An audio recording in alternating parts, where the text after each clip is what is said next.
Hello, and welcome to this episode of Moments in Credit Union History, sponsored by CUNA Mutual. My name is Stephanie Smith, and I am the Executive Director of America's Credit Union Museum in Manchester, New Hampshire. Today, it is my honor and privilege to welcome to the show Sarah Bang, a force in the credit union movement, someone who has worked in all aspects of the movement. By Sarah's own admissions, she seems to be known as the shared branching person, and that's a little bit of the history she's going to share with us today. But I will tell you, and it's no secret to anybody that I've talked about this subject with, I am a huge fan of shared branching. So thank you for making my life easier. You're welcome. My pleasure. Welcome. Yeah. Well, thank you. And it's my honor to be here. I really appreciate being included in this very much.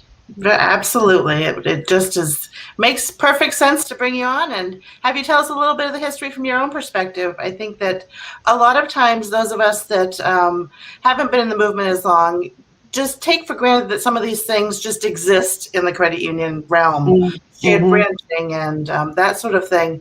But they had their roots, not too long ago. So, right. Yeah. Let's sort of unpack it a little bit. And how did we get to where we are now? Okay. Well, are you talking shared branching? I am. Absolutely. You are. Okay. Well, honestly, if you go back and look at the history of shared branching, at least the FSCC shared branching, where I started in shared branching, it's honestly miraculous that this happened. There were a group of credit unions in the late 80s, early 90s who realized that to compete in the marketplace, they needed more branch access for members. And as a result, they decided to combine their branches or start working on that. And when it first started in the early 90s, at least FSCC, when FSCC first started, we only had 4 branches. And those were what they call standalones at the time. Standalone branches are ones that not one individual credit union owns. It didn't take long before they realized that wasn't going to work. So I can't remember which credit union it was, but I believe Patelco was one of them. Ed Callahan's credit union said, listen, we're going to open up our branches so that you can send your members into our location, but you're going to have to pay us to do these transactions. Now, and the reverse is true, and we will pay you to do transactions in your branches. It's much more complicated than that, but think about the bravery of the credit union CEOs who went to their boards and said, we're going to open up our branches. We're going to send our members into the branches of competing credit unions to get service. Think about that. Exactly. And yeah, honestly, and think about how courageous that was. I mean, and they did it. It wasn't easy. I mean, there were a lot of things that needed to be worked out. We were using, at the time, we were using ATM technology. We still did, but we blew up the pipeline, and that took us a while to perfect. But over the years, it got smoother, easier, and we understood what we were doing. When I first actually started with FSCC, we were in 4 states, and I can't even remember how many branches we had. It was just in the hundreds. Where we kind of made the difference was that we wanted to use the branches of existing credit unions to maximize the money that credit unions had spent on brick and mortar. And so that was the revolutionary part of what we did, and what I believe made shared branching something that many, many, many more credit unions could participate in, instead of a standalone, but any credit union that wanted to could open their branch to the members of other credit unions and serve those members. So right, and you did say it's one of these concepts that is completely foreign. I've talked to other people about this concept, and it was best described to me as going to your board of directors and saying that we were going to ask members to go into other credit unions, and the board's knee-jerk response would be that that would be a very cold day in a very hot place. But it just makes sense. Yeah. And I don't Well, know it makes sense for credit unions. Absolutely. It makes sense for credit unions. If I were a CEO of a bank, I'm not sure, right. I would do something like that. But because credit unions are willing to collaborate and even collaborate with competing credit unions. I mean, that's the beauty of this wonderful movement, is that we can compete with each other, but we understand the bigger picture, and that is serving members. Right. And we talk about these principles and the cooperative movement, and this is just a perfect example of it, and how you brought it to life. And I know that it wasn't just branches, it was also 7-Elevens. That's right. Yes. Well, a few years into it, I don't know if you remember, but we had this big change in ATMs. We had some security issues, and there were some big changes being made in ATMs. And what a lot of credit unions were doing, and a lot of banks as well, was instead of fixing old machines, they upgraded to bigger machines that could handle more information. And 7-Eleven had what they called their VCOM units, right?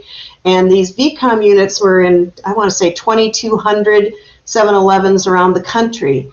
And I would watch American Banker newsletter and see, stories about the VCOM units, and went to look at them, and these VCOM units could handle financial transactions. These were monster ATMs that could handle more complex financial transactions. And I thought to myself, and then I talked to somebody related to 7-Eleven and found out that their biggest paying transaction was something like bill paying. I mean, you looked at all, and I thought those guys probably would appreciate a visit from credit unions who might be able to bring real financial transactions to these units, and more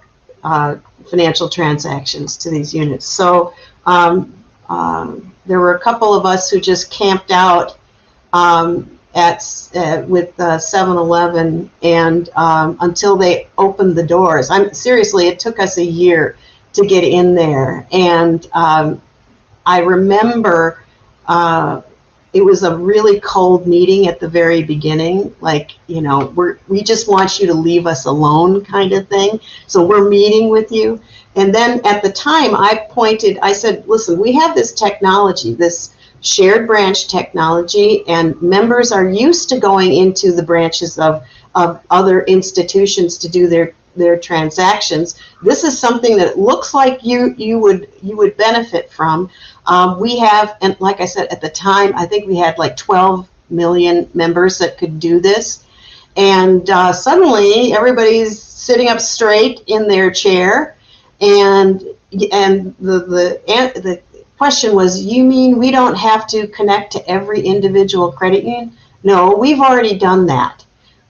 You just need to connect to us, and then we can do this for you.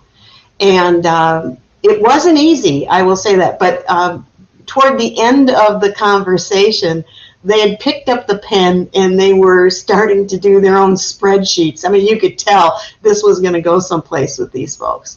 And so we proceeded. It took almost, I want to say, 2 years for us to get it up and running, though. I mean, credit unions do business differently, and these were ATMs that honestly were set up, and I think Citibank was a big investor in them. But these were set up as ATMs. We would have meetings every week, and Bonnie Kramer, who was our COO, was in on these meetings, all of them. I wasn't in on all of them, but every few weeks we'd have to remind them, this is not an ATM. We don't need more ATM. The co-op is out there and they're doing great work with ATMs. We don't need another ATM network. We need a shared branch network. So that meant, we had to blow up a little bit of the pipeline. And they were concerned about it. And I said, well, if you don't want a shared branch network, then that's fine. But if you want to be able to do all these transactions safely and securely, then we're going to need additional space and bandwidth. So that's how that all worked. And when we turned it on, we didn't tell anybody. I mean, we were going to do a pilot, right? So we did a soft rollout, and we turned it on at 1,400 7-Elevens. And we sent a few of our folks out to several 7-Elevens in our area, and we're watching the transactions come through, and all of a sudden we see transactions. This very first day, we see transactions from a unit that we didn't send anybody to, but somebody had figured it out. I guess we did a good job in that we, a member without any training was able to do a shared branch transaction. And we're calling each other, Sal, is that you? Bonnie, is that you? Nope, that's somebody from, just an enterprising member, which is actually a funny story. We used to tell credit unions, do not put up the shared branch logo until you are ready to go, because people will come in and demand to do a transaction with their credit union. So we knew that we were relevant and that members needed us from that standpoint. Absolutely. As we shift, everything to, mobile based, and there's, the talk of whether shared branching will, sort of have lived its life in the credit union realm. I think that's a very real possibility, but I can tell you from my own perspective, having 3 young adult children who are testing their wings, they are members for life of their credit unions as long as their mom can go into her credit union and put money in their accounts. Yes, yes. Well, if I could just address that issue, we didn't, shared branching was not formed because we have lots of branches and they were cheap. Mm-hmm. We, shared branching was born because credit unions don't have many branches. Right. And so I would argue, even though it's not my job anymore, I would argue that we probably need shared branching more than ever, because fewer credit unions have fewer branches, but you still want to have a presence. You don't need to go into a branch. In fact, one credit union did a focus group with the Microsoft folks, and they said, when do you want to use a branch and stuff? And what do you want most from your credit union? And he said, we want a branch. And they said, okay, why do you need a branch? Well, we don't want to go in. We just want to know it's there. Okay, so that is a terrible reason to build a new branch, but it's a perfect reason to be a part of shared branching. Absolutely, absolutely. Well, thank you for sharing this moment in credit union history with us, Sarah. We appreciate your time. We know that you're a very busy woman, so thank you for sharing with us. This has been it's my pleasure. It's an honor for me, and love talking about shared branch. It is the one channel that only credit unions will ever have. It's the one delivery channel that only credit unions will ever have. Absolutely, and we like to tell people what makes us different. Yes. So thank you for joining us. My pleasure. Thank you.